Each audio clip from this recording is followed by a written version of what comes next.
नमस्कार. तर बघूयात सोयाबीन मार्केटचे बाजारभाव. सध्या जर बघितलं तर आज जे अमरावतीमध्ये कमीत कमी 7,000 तर जास्तीत जास्त 7,300 मार्केट या ठिकाणी आपल्याला पाहायला मिळत होते. त्याचप्रमाणे जर बघितलं तर जे हिंगोलीमध्ये कमीत कमी 7,100 तर जास्तीत जास्त 7,400 मार्केट हिंगोलीमध्ये पाहायला मिळत होते. यानंतर कोपरगावमध्ये जर बघितलं तर जे कमीत कमी 7,000 तर जास्तीत जास्त 7,365 मार्केट कोपरगावमध्ये पाहायला मिळत होते. सोयाबीन मार्केटमध्ये नक्कीच सुधारणा आहे आणि थोडी सुधारणा आणखीन या ठिकाणी होत आहे. एक चांगली बाब आहे शेतकरी मित्रांसाठी.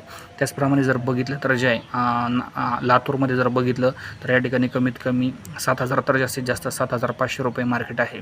त्याचप्रमाणे अहिल्यानगरमध्ये बघितलं तर कमीत कमी 7,000 तर जास्तीत जास्त 7,400 मार्केट अहिल्यानगरमध्ये आहे. बीडमध्ये बघितलं तर कमीत कमी 6,900 तर जास्तीत जास्त 7,400च्या दरम्यान मार्केट जे आहे बीडमध्ये या ठिकाणी आपल्याला पाहायला मिळत आहे. तर हे होते सोयाबीन मार्केटचे बाजारभाव दिनांक 31 मे 2026 रोजीचे. व्हिडिओ आवडल्यास लाईक करा, शेअर करा, फॉलो या ठिकाणी नक्की करा. धन्यवाद सर्वांची व्हिडिओ बघितल्याबद्दल.